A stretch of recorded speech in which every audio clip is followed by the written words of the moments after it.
Meu nome é André Hideki Braga e esse é o canal Em Frente. É um canal destinado a falar sobre saúde mental na pandemia.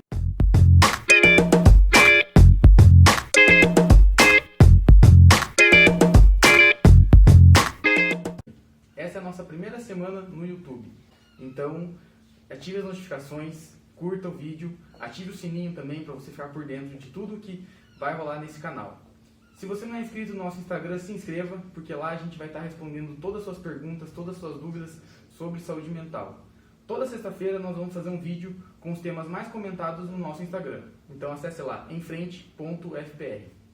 Hoje nós vamos falar sobre a rotina dos profissionais de saúde durante a pandemia. Aqui nós temos dois médicos, doutora Achille e doutor Braga. Meu agradecimento por vocês poderem participar dessa nossa primeira discussão. E gostaríamos de começar com as apresentações.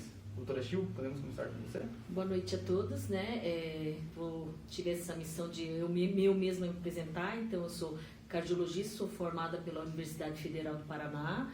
Em 1995 fiz especialização em cardiologia na Universidade de Pernambuco, sou titulada pela Sociedade Brasileira de Cardiologia, mestrado aqui pela Universidade Federal do Paraná e doutorado pela Santa Casa de São Paulo.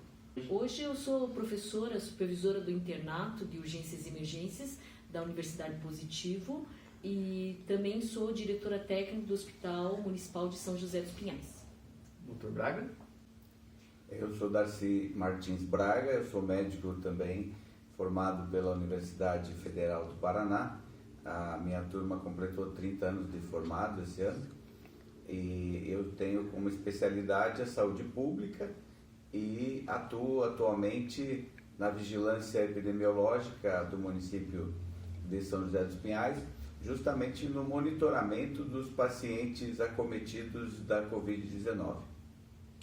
Doutora Achille, você como professora e coordenadora do chefe ali do Hospital de São José dos Pinhais, o que mudou na sua rotina, assim, antes e depois do Covid, em relação às aulas, em relação ao hospital, à organização do hospital em si? Bom, a gente pode dividir em duas partes. Então, em relação à parte de docência, nós nos vimos assim sem campos de estágio. Então, tivemos que aprender rapidamente os meios, de tecnologia para fazer aulas online, teóricas e talvez atividades de simulação para ensinar os profissionais e criar toda uma estrutura que a gente não estava muito acostumado, que sempre tínhamos o paciente na frente para, juntamente com o aluno, aprender e decidir, além de fazer o diagnóstico, a melhor conduta, que exame solicitar. Então, nesse momento, tivemos que criar casos clínicos e criar todas as videoaulas, de tutoriais de casos clínicos e aulas teóricas. Então, isso foi uma modificação muito grande. E ainda estamos vivenciando porque ainda não temos hospitais, muitos hospitais de Curitiba mesmo, da rede, eles se transformaram para criarem leitos de UTI ou leitos mesmo clínicos para o Covid. Então isso fez diminuir cirurgias eletivas, ambulatórios específicos, então ficou bem difícil nesse momento da pandemia o ensino médico, mas de uma certa forma nós temos que nos reinventar, então é o que a gente está tentando fazer. E no hospital, eu acho que a pandemia, na verdade, criou todo um pânico inicial, quando surgiram os primeiros casos em Manaus, a gente pensou que já chegaria aqui, então houve um estresse muito grande e também vários profissionais não voltando para sua casa com medo de contaminar os seus familiares, aqueles que tinham pais idosos ou mesmo crianças, acabavam ficando em hotéis e agora a gente está enfrentando o afastamento dos profissionais contaminados com Covid. Então isso daí tem causado um estresse maior porque você tem furo em escala e tem diminuição de todo esse recurso humano no hospital. O senhor foi secretário de saúde de Colombo, antes da pandemia o senhor era diretor do Comesp, do Consórcio da Região Metropolitana, e o que mudou no Comesp, assim, nessa questão com o Covid?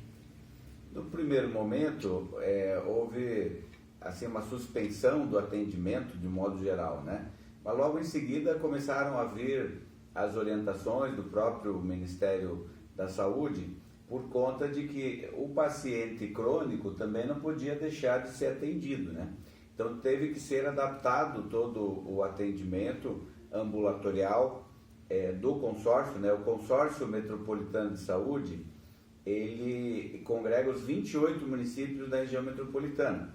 Então, são 1.800.000 habitantes nesses 28 municípios. E o consórcio, ele oferece o atendimento especializado. Então, nos nossos ambulatórios, são atendidos os pacientes crônicos de maior risco, aqueles estratificados de maior risco, tanto os hipertensos, diabéticos, as gestantes de alto risco. Então, esse atendimento ao paciente crônico e de alto risco, ele não podia parar. Então, foi adaptado, dentro do possível, para o distanciamento, para o espaçamento das consultas. Mas grande parte desses pacientes, justamente os diabéticos e hipertensos, são aqueles da idade de maior risco. E aí foi um complicador maior ainda, porque como que eu vou trazer esse paciente para uma consulta ambulatorial? Sendo que eles são trazidos dos municípios de transporte sanitário, ou seja, o município fornece o transporte, geralmente micro-ônibus, van, então você concentra esse paciente. Então tornava inviável. Com isso, também tivemos que antecipar algum projeto que a gente já tinha em andamento, mas daí com a pandemia aconteceu aquilo que tem se falado, né? Que a pandemia acabou sendo um acelerador de muitas coisas que talvez levasse uma década para acontecer. Com a pandemia foi obrigatório a gente antecipar isso. E uma dessas questões é a telemedicina. Então, com a questão da dificuldade do deslocamento, principalmente desse paciente crônico e idoso, nós instituímos a telemedicina, uma forma de atender o paciente lá no próprio município. Então, a interconsulta médica. Então, esse paciente, ele vai até a unidade de saúde dele, onde ele normalmente é acompanhado, e de lá o médico da unidade de saúde entra em contato com o especialista para discutir aquele caso. Então, no caso do paciente diabético, do paciente idoso, então o geriatra. Então, isso foi um processo que antecipou. Então, o consórcio teve que se adaptar dessa maneira. Mas por conta da questão da pandemia, também cada município teve aumentado as suas demandas.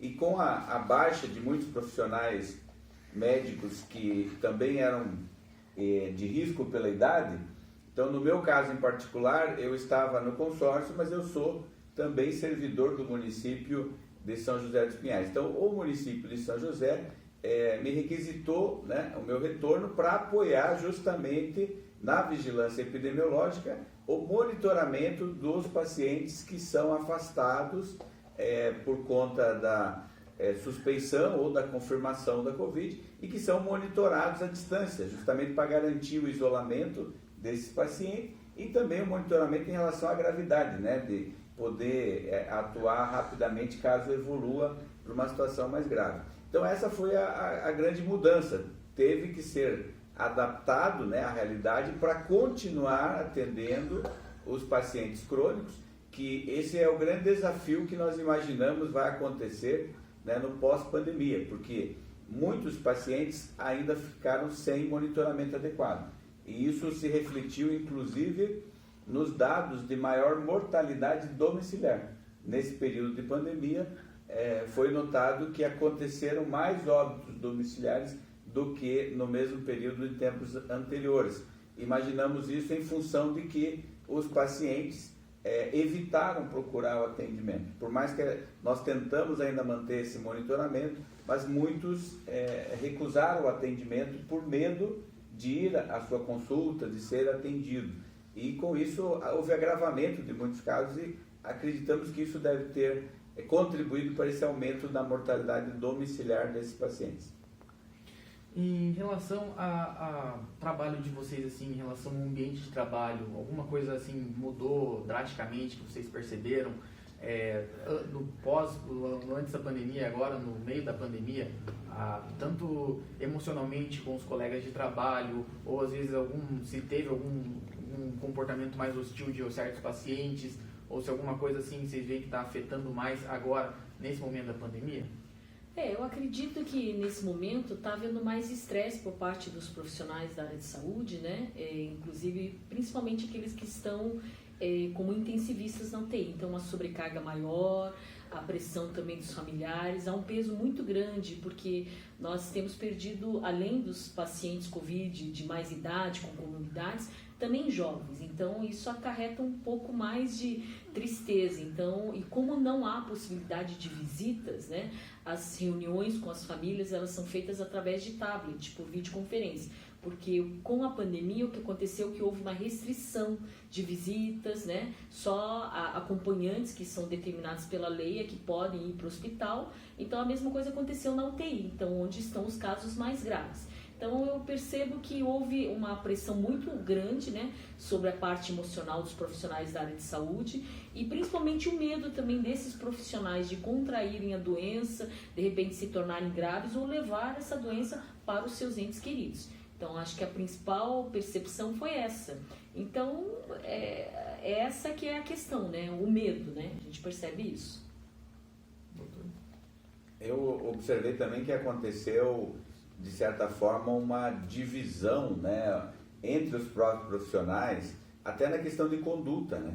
Nós sempre tivemos consensos, né, de determinadas condutas com protocolos, que era um consenso, inclusive, das respectivas especialidades. Mas, nesse momento, dado a incerteza da própria pandemia e a não existência de um tratamento realmente eficaz, comprovadamente eficaz, dando margem a tentativas de tratamento, inclusive com a possibilidade da liberdade do médico de tentar fazer para o paciente usando o princípio ético, inclusive, da beneficência e da não maleficência. Então, pesa-se o fato de que, embora não exista um tratamento mundialmente reconhecido como eficaz, há determinadas evidências que poderia dar esperança de que mudasse o prognóstico no caso dessa pandemia. E isso fez com que acabássemos tendo partidarismo dentro da própria medicina e isso criou até animosidade entre colegas. E nós temos isso potencializado a nível de municípios, né, onde você tem decisões municipais pró-tratamento precoce e inclusive tratamento profilático, com municípios fazendo a distribuição em massa de determinado tratamento, e municípios que não aderiram, que seguiram outra linha de entender que, não havendo comprovação absoluta, estariam desonerados de oferecer, inclusive, o tratamento. Então, eu vi que na parte da assistência, um dos fatores que tornou mais estressante até o trabalho foi essa incerteza, né, do que deveria se fazer ou não, e isso trouxe ainda mais para o nível individual, porque na maioria das vezes se disse que o paciente poderia fazer uma escolha, né? Então caberia ao médico decidir se trata ou não aquele paciente, dependendo inclusive da vontade do paciente. Então, pela primeira vez houve uma inversão do papel, né? Porque normalmente vai-se ao profissional médico e esse é que vai indicar o tratamento. E nesse momento houve, em alguns casos, inversão, onde ficava a critério do paciente escolher se queria ou não o tratamento, dada a incerteza nesse momento. Então, é muito diferente de tudo que se viveu e até por isso realmente é uma coisa inédita. A pandemia, a nossa geração não tinha vivido ainda uma situação como essa, e sobretudo uma pandemia de um agente viral para o qual não tem um tratamento e cujo prognóstico, né, é incerto, porque, como bem comentou a doutora Achille, tem casos de paciente jovem que evoluiu mal e que a gente até agora não entende, ainda ninguém conseguiu explicar qual é o critério, por que pacientes idosos com 100 anos conseguiram escapar e nosso colega médico lá de 33 anos, que era residente de ortopedia de um hospital da região metropolitana, contraiu a doença e evoluiu para óbito. Então, fica essa incerteza que ainda não está resolvido. Isso, com certeza, é um motivo de angústia, de estresse inclusive para os profissionais, porque quem está na linha de frente está mais exposto. Então não há nem como você não considerar esse fator para o profissional de saúde que está ali na frente. E a estatística mostra mesmo que, comparado às profissões, os profissionais de saúde são os mais contaminados mesmo, porque é os que estão expostos. Então isso passa a ser, sem dúvida, um fator que compromete a saúde mental plena de todos nesse momento. Eu vi, inclusive, alguns relatos aí de pacientes que gostariam de receber, né, os medicamentos que estavam em discussão e, por decisão dos médicos, não deram esse tratamento, por não haver comprovação nem nada, e isso causou muito desânimo, né, e muita intriga entre muitos pacientes e médicos. Inclusive, vi alguns relatos aqui em Curitiba mesmo, de pacientes que pegaram, contraíram a doença, não estavam com sintomas leves e queriam fazer, inclusive que o Ministério da Saúde tinha autorizado e tal, e os médicos decidiram não fazer porque não havia comprovação e ficou nesse embate aí. E ainda mais agora, né, que nós temos muitos médicos novos, inclusive alguns anteciparam, alguns colegas meus, inclusive, anteciparam formatura e tal.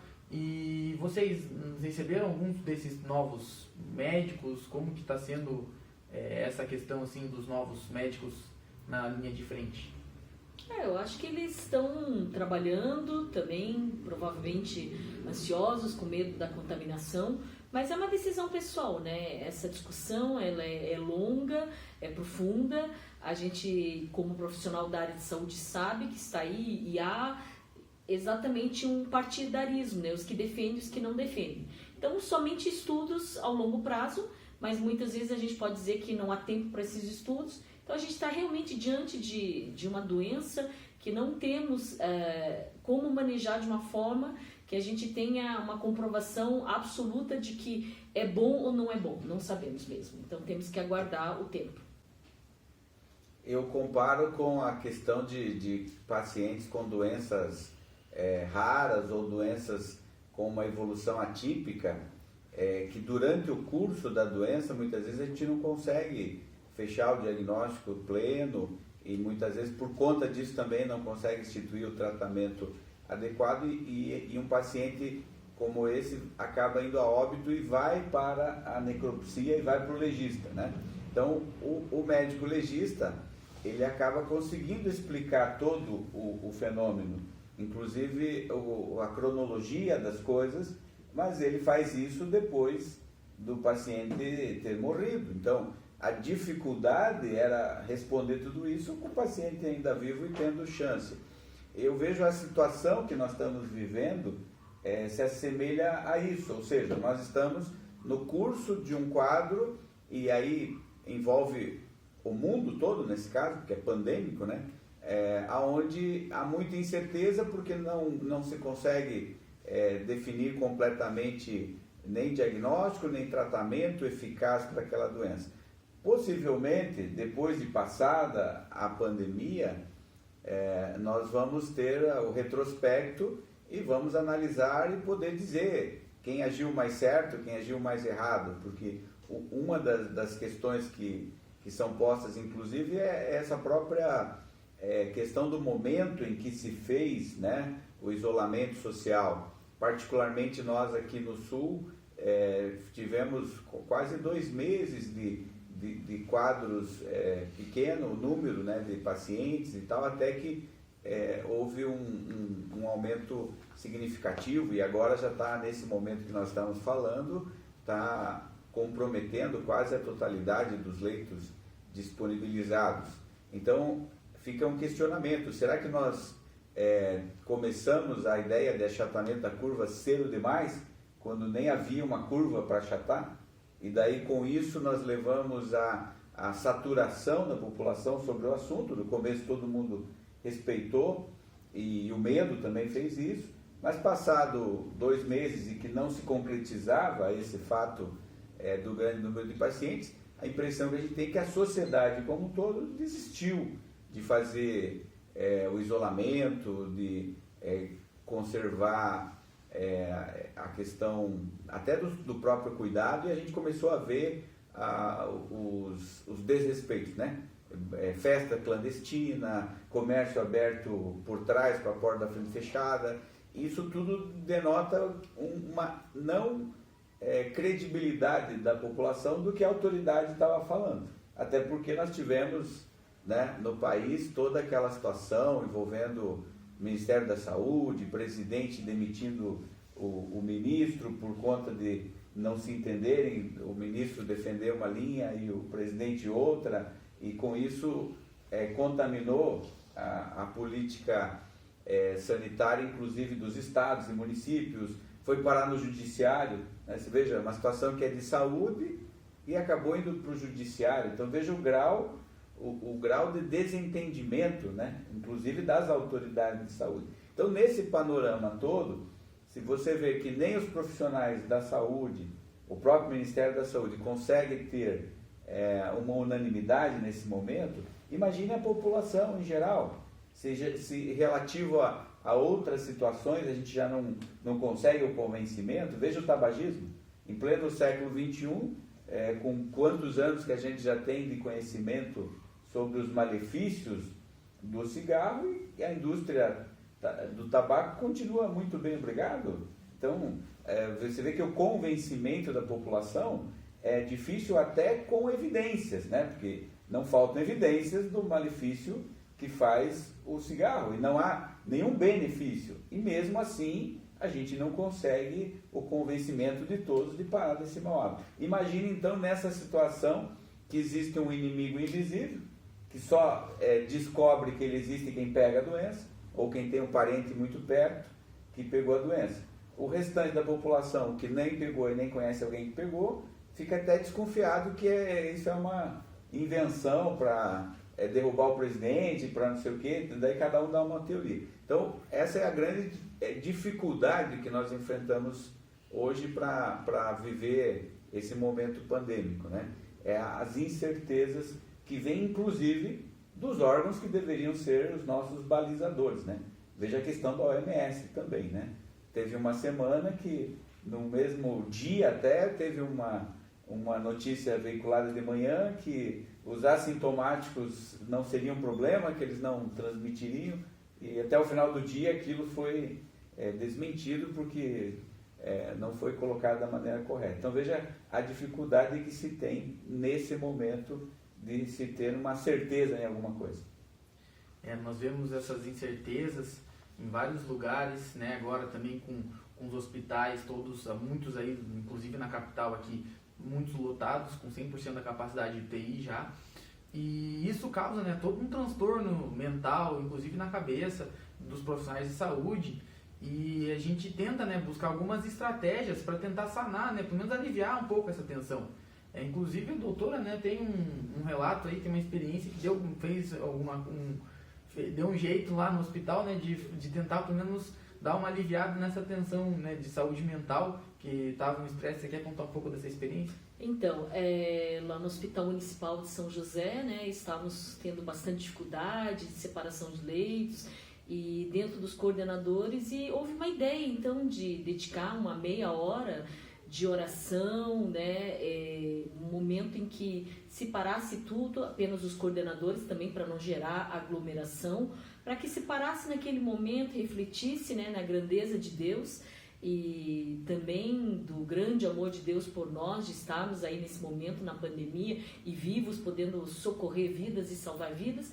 Então se criou um momento de chamada assim, meia hora com Deus, onde se faz uma leitura de um texto bíblico e uma oração e depois uma música, né, de um louvor a Deus, para que nesse momento a gente esquecesse de todo o trabalho e passasse a olhar pelo lado espiritual, né, de que nós precisamos nos fortalecer de alguma forma, porque é só com a ajuda de Deus para podermos passarmos esse momento.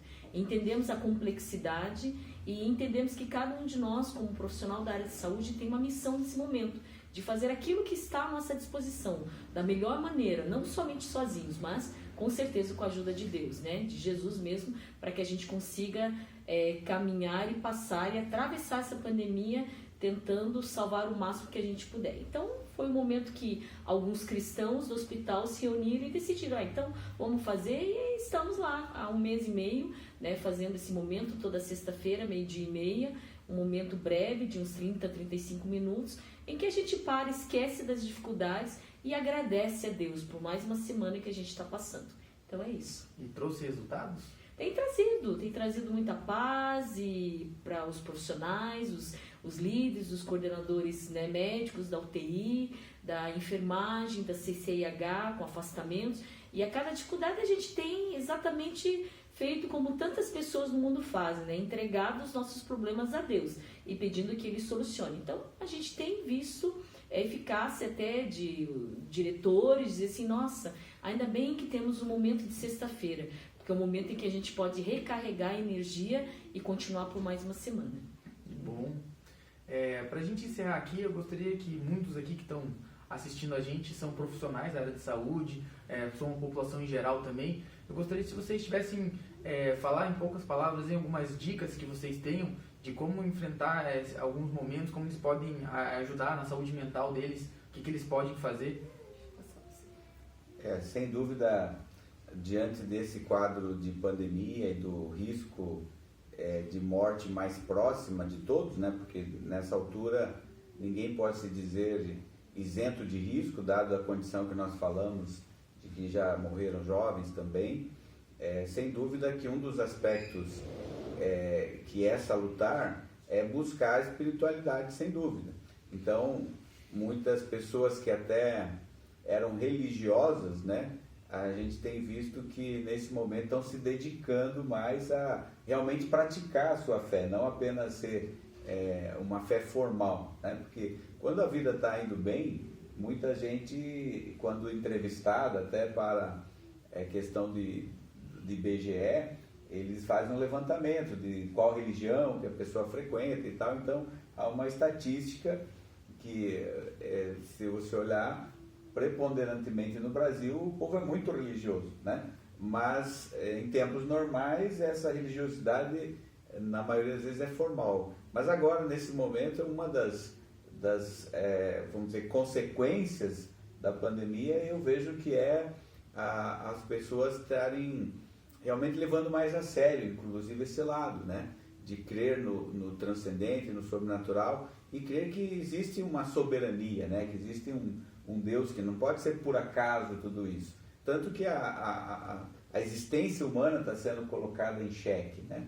E a nossa confiança na ciência também foi colocada em xeque. Então, aquilo que talvez muitos confiavam como sendo a sua saída, a sua salvação, mostrou-se nesse momento não confiável, né? Porque a ciência, muita gente nem cuidava das doenças crônicas, por exemplo, diabetes, hipertensão, achando que quando ele complicasse, ele faria uma cirurgia para fazer uma ponte safena, ou colocaria um stent no coração, podia até fazer um transplante. Então a ciência progrediu muito. Mas da forma como aconteceu a pandemia, pegou o mundo todo ao mesmo tempo e fez com que a humanidade tivesse que reconhecer que existe uma força maior, uma força soberana, que é Deus, que criou todas as coisas e que é a permissão dele. Então, mais do que nunca, nós que temos a fé, dizemos isso, que é o momento da separação, vamos dizer assim, como a própria Bíblia fala, do joio do trigo, né? Então, aquele que realmente tem fé, nesse momento, ele vai se apegar à sua fé, e isso é uma fonte de equilíbrio mental, né? Já existiam trabalhos que pesquisavam isso sobre pacientes, né? Aqueles que têm fé, quando passam por doença, eles enfrentam isso com mais segurança. Então, a grande, talvez, possibilidade que existe nesse momento é se apegar realmente a Deus, porque das condições que nós sabemos pela nossa racionalidade, uma vacina, por exemplo, vai estar disponível só no ano que vem. Então, não tem como a gente ainda mudar a conduta. E fora isso, vamos ter que manter os procedimentos padrão de cuidado, né?